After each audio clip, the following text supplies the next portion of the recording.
Assalamualaikum warahmatullahi wabarakatuh.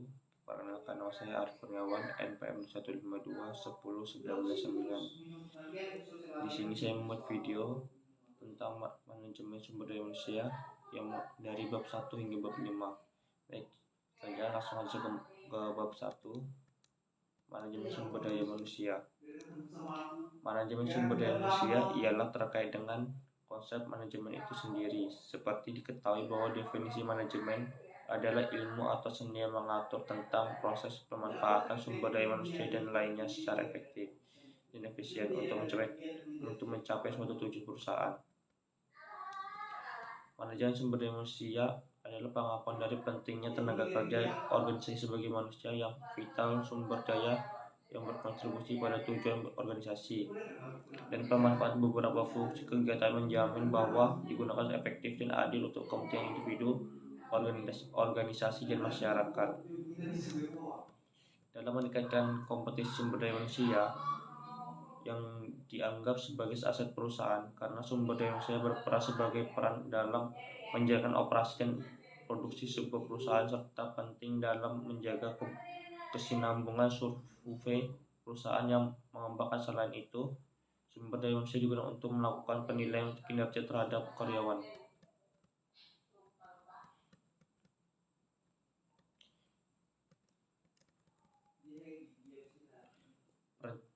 Fungsi-fungsi sumber daya manusia. Perencanaan sumber daya manusia itu analisis pekerjaan dan kebutuhan karyawan, penempatan staf, merekrut dan menyeleksi calon karyawan, pelatihan pengembangan ialah orientasi dan melatih dan mengembangkan, kompetensi, upah dan gaji, dan intensif dan kesejahteraan. Manajemen kinerja, komunikasi, melatih dan mengembangkan, hubungan antara karyawan, komitmen karyawan, kesempatan yang sama, kesehatan dan keselamatan, tuntutan. Itulah dari bab pertama. Sekian, terima kasih. Baiklah, selanjutnya ke bab 2, yaitu perencanaan sumber daya manusia, yaitu job analysis. Job analysis adalah sebuah catatan yang disusun secara sistematis mengenai tanggung jawab, tugas, keterampilan, akuntabilitas, lingkungan kerja, dan keterampilan khusus dari sebuah posisi pekerjaan. Job analysis merupakan penganalisisan dan pencatatan informasi terhadap seluruh perilaku dan aktivitas suatu pekerjaan. Hubungan job analysis dan perencanaan sumber daya manusia. Menganalisis jabatan membantu manajemen perusahaan menentukan tujuan, target, dan hasil yang harus dicapai dalam pekerjaan. Job analysis merupakan HR dalam menentukan standar kerja dan kriteria evaluasi yang terukur berdasarkan daftar tugas dan sasaran setiap jabatan. Kegiatan apapun yang dilakukan perusahaan dalam manajemen sumber daya manusia dasarnya adalah job analysis.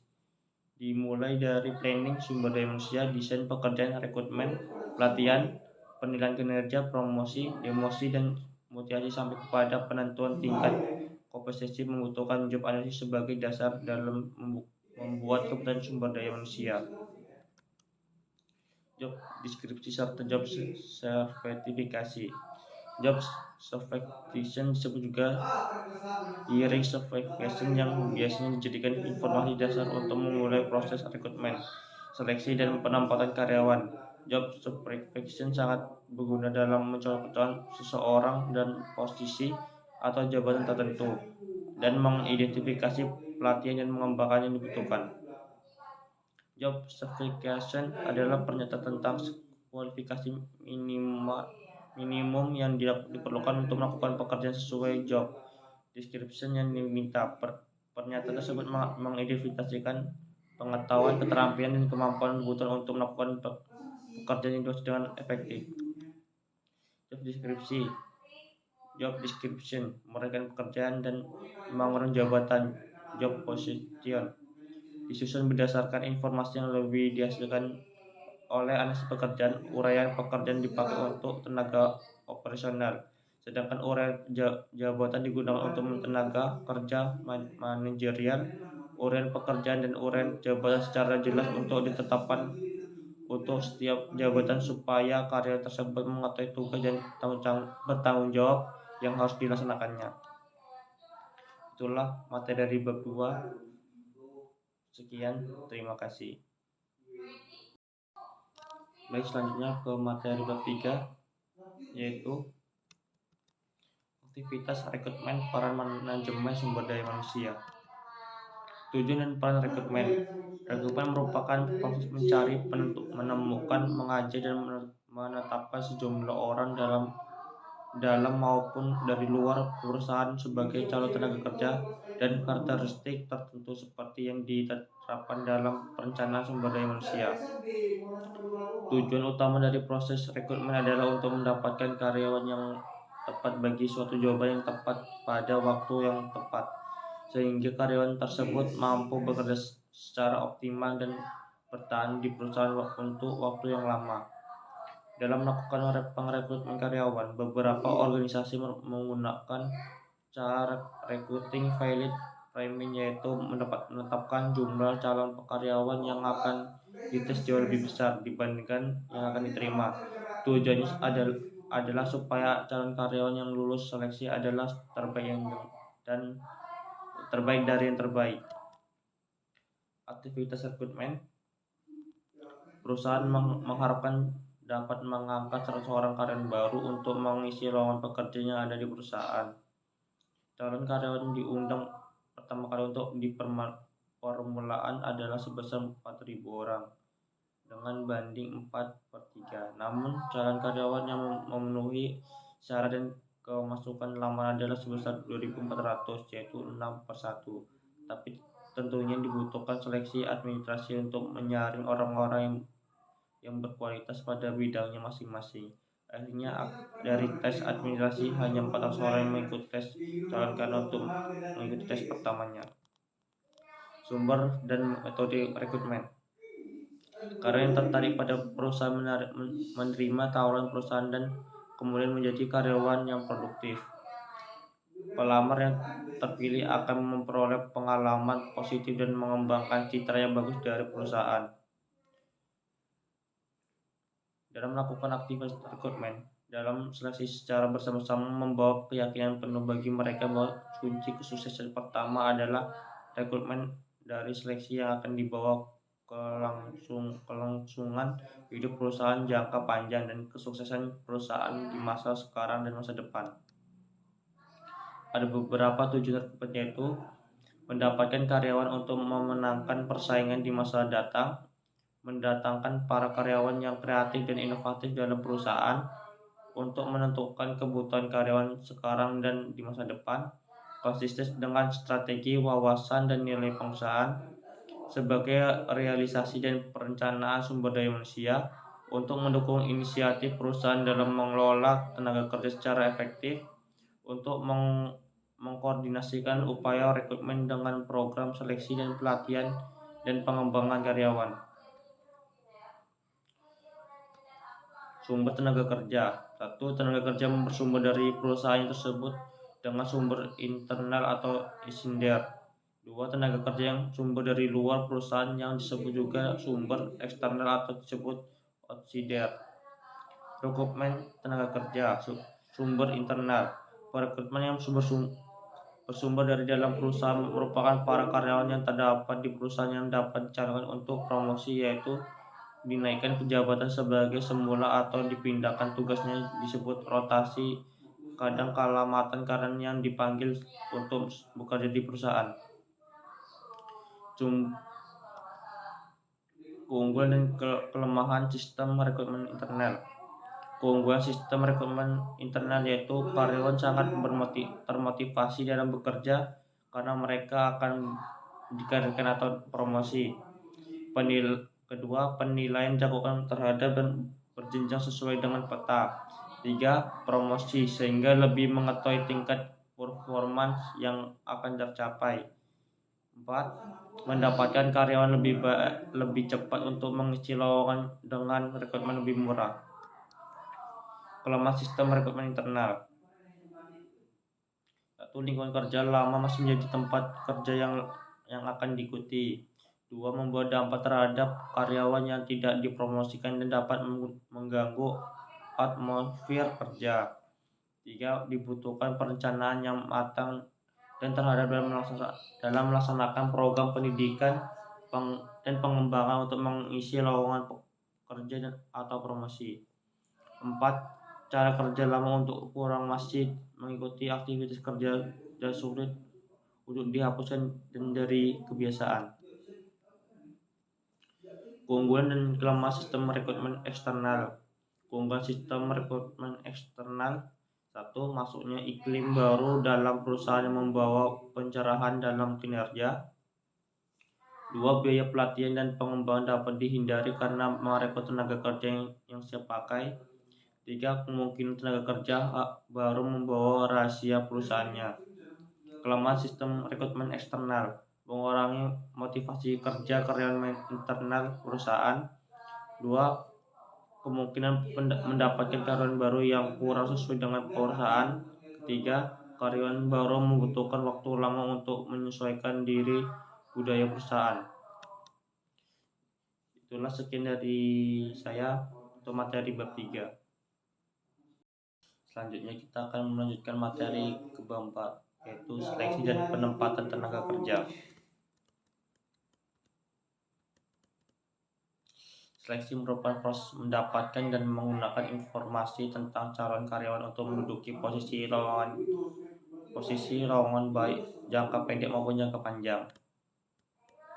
Faktor mempengaruhi seleksi, yaitu faktor seleksi terbentuk dari eksternal dan faktor internal. Faktor lingkungan sangat mempengaruhi proses seleksi di samping faktor lainnya. Faktor lingkungan antara lain: 1. Lingkungan internal. Lingkungan internal merupakan lingkungan yang membawa dampak terhadap kebijakan proses seleksi seperti ukuran organisasi, kompetitivitas, kemampuan perusahaan dalam memilih seleksi yang efektif yang sesuai dengan kemampuan perusahaan. 2. Kondisi pasar tenaga kerja. Pasokan pelamar yang besar bagi organisasi sangat menyulitkan dalam seleksi. Namun sebaliknya, memilih calon karyawan yang jumlahnya relatif sedikit membutuhkan sistem seleksi yang sederhana namun tidak efektif karena jumlah pelamar yang terbatas. 3. Tuntutan serikat buruh. Anggota serikat buruh terhadap akan dapat mengisi lowongan yang di perusahaan dengan persyaratan yang sesuai dengan standar perusahaan.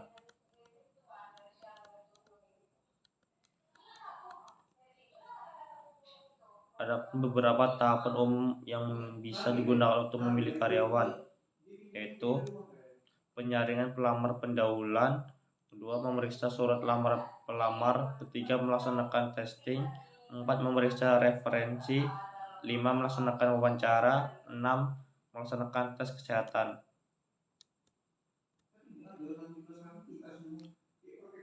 1. Penyaringan pendahuluan. Penyaringan pendahuluan dilakukan untuk mengurangi pelamar yang tidak sesuai dengan standar yang telah ditetapkan perusahaan. Ini dilakukan untuk mengurangi waktu dan biaya seleksi. 2. Pemeriksaan formulir lamaran. Formulir lamaran juga merupakan alat seleksi karena memuat informasi tentang pendidikan, pengalaman kontraktif, personal pelamar, informasi bersifat racial, suku bangsa, agama, pribumi dan non pribumi sebagainya. 3. Melakukan testing. Tes bagi calon karyawan dilakukan tes pemula berupa wawancara ataupun tes seleksi blanko lamaran. Beberapa tes yang menjaring calon karyawan yang tepat sebagai berikut, yaitu tes terhadap pengetahuan pekerjaan dan kecakapan, tes kemampuan umum atau kecerdasan. 3. Pengujian bakat dan kemampuan. 4. Tes kepribadian. 5. Daftar minat dan kesukaan. 6. Simulasi kerja. Penempatan placement merupakan pencocokan calon karyawan dengan jabatan yang dipegangnya. berdasarkan kebutuhan penjabatan, pengetahuan, keterampilan, kemampuan, preferensi, kepribadian calon karir tersebut. Hubungan seleksi dan penempatan. Untuk mencapai tujuan seleksi dan penempatan secara efektif, maka kegiatan seleksi dan penempatan harus sesuai dengan lingkungan eksternal dan internal serta terintegrasi dengan aktivitas sumber daya dan konsisten.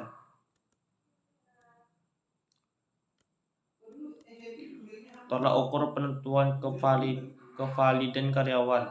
Dalam mengukur kevalidan suatu keadaan tertentu, maka dapat digunakan 3 tolak ukur sebagai strategi yang memastikan bahwa keputusan didasarkan pada sektor prediktor yang valid, yaitu dapat dipaparkan berikut. 1. Validasi dalam hal kriteria. 2. Validasi dalam hal kandungan. Validasi yang bersifat generalisasi. Beberapa pendekatan dalam mendapatkan karyawan. 1. Pendekatan rintangan ganda. Dalam pendekatan ini, calon karyawan dapat diterima, maka ia harus lulus untuk semua tes yang diperuntukkan baginya. 2. Pendekatan kompensasi. Pendekatan kompensasi agak fleksibel dalam memberikan penilaian terhadap calon karyawan. 3. Pendekatan campuran atau kombinasi. Pendekatan campuran ini lebih berorientasi kepada penilaian yang berdasarkan pada persyaratan khusus, persyaratan tambahan nilainya. Bila kedua rintangan tersebut telah lolos, maka tes yang merupakan rintangan tambah seperti tes perilaku pada pusat penilaian baru diadakannya wawancara dalam, kemudian bisa dibuat keputusan terakhir. Cukup sekian untuk materi bab 4. Kita akan lanjutkan ke materi ke bab 5. Baik, materi yang terakhir itu memanage pelatihan dan pengembangan. Peran dalam pelatihan dan pendidikan. Dalam melakukan sosialisasi, latihan, dan pendidikan, ada 3 kemitraan yang berperan yang saling mendukung dalam sebuah aktivitas organisasi sebagai berikut, yaitu peran memanajer puncak, 2. peran pegawai, 3. profesional sumber daya manusia. Hubungan sosialisasi, pelatihan, dan pengembangan. Dalam melakukan bersosialisasi, latihan, dan pengembangan dipengaruhi oleh 3 faktor, yaitu lingkungan eksternal, lingkungan internal, dan kegiatan sumber daya manusia. 3 faktor di atas yang mempengaruhi tingkat sosialisasi sebagai berikut, yaitu 1. menganalisis kebutuhan dan dalam memperhatikan tujuan yang meliputi tujuan organisasi, tujuan pekerjaan, tujuan orang, dan demografi. 2. dalam menganalisis kebutuhan dan menentukan tujuan, tentunya harus diketahui siapa yang berperan, siapa yang menyediakan, bagaimana merancang dan di mana dilaksanakan aktivitas sosialisasi, pelatihan, dan pengembangan. Tujuan pelatihan sumber daya manusia: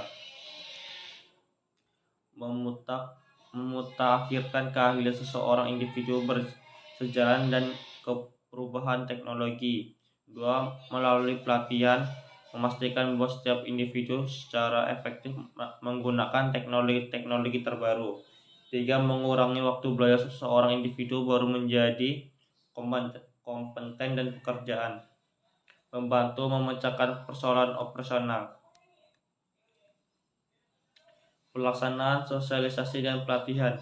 Ada beberapa hal yang perlu diperhatikan dan dianalisis realisasi terjadinya pelaksanaan sosialisasi, pelatihan, serta pengembangannya itu sebagai berikut. 1. menganalisis kebutuhan organisasi. 2. perusahaan yang sama mempunyai strategi yang berbeda dan juga mempunyai kebutuhan berbeda terhadap pelatihan. Ketiga, analisis kebutuhan jabatan. Keunggulan dan kelemahan program pelatihan berdasarkan lokasi. Terdapat beberapa keunggulan dan kelemahan program pelatihan dilakukan berdasarkan lokasi sebagai berikut. 1. pelatihan on the job dapat dipaparkan sebagai table. 2. pelatihan on site. Pelatihan on site dapat dipaparkan sebagai keunggulan dan kelemahannya. Ketiga, pelatihan of the job. Pelatihan of the job dengan keunggulan dan kelemahannya masing-masing. Sekian itu materi dari bab 5. Jika ada kesalahan mohon maaf, saya akhiri. Wassalamualaikum warahmatullahi wabarakatuh.